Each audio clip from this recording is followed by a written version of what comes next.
بسم اللہ الرحمن الرحیم۔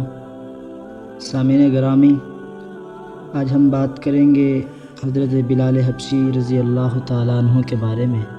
حضور صلی اللہ علیہ وآلہ وسلم کے وصال کے بعد سیدنا بلال حبشی رضی اللہ تعالیٰ عنہ مدینہ کی گلیوں میں پریشان رہتے تھے۔ بالآخر شام کے شہر حلب چلے گئے۔ تقریباً 6 ماہ بعد آپ صلی اللہ علیہ وسلم کی خواب میں زیارت نصیب ہوئی۔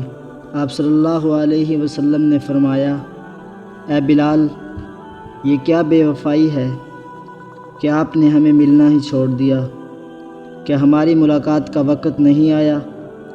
حضرت بلال حبشی رضی اللہ تعالیٰ عنہ خواب سے بیدار ہوتے ہی اونٹنی پر سوار ہو کر مدینہ منورہ کی طرف روانہ ہو گئے۔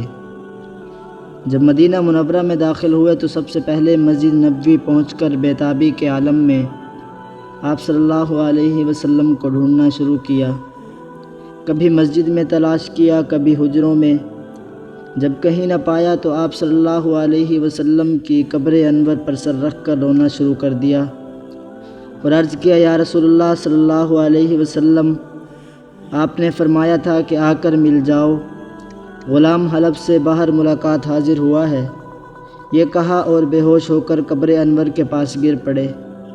کافی دیر بعد ہوش آیا، اتنے میں سارے مدینے میں یہ خبر پھیل گئی کہ مؤذن رسول حضرت بلال حبشی رضی اللہ تعالیٰ عنہ آ گئے ہیں۔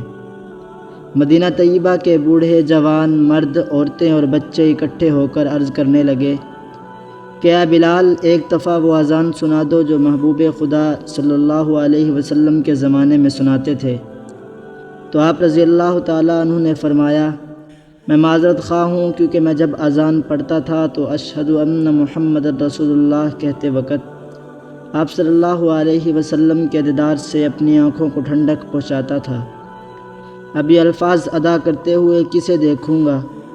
بعض صحابہ کرام رضوان اللہ علیہم اجمعین نے مشورہ دیا کہ حسنین کریمین رضی اللہ تعالیٰ عنہما سے سفارش کروائی جائے۔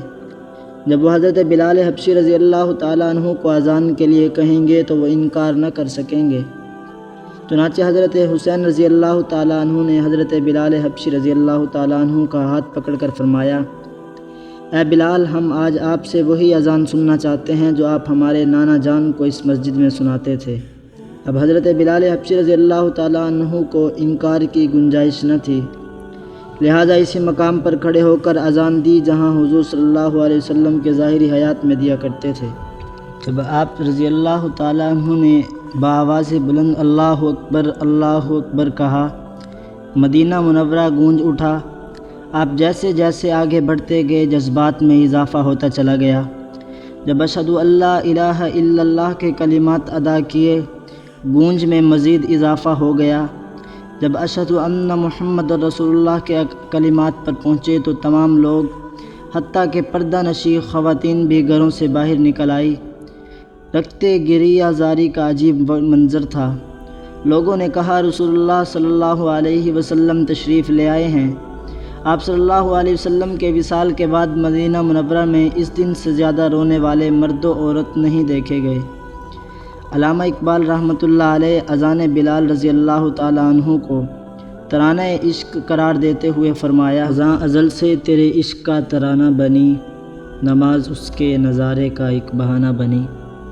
سامعین گرامی، اچھے اور اسلامی واقعات کے لیے ہمارے چینل US اسلامک اسٹوڈیو کو سبسکرائب کریں۔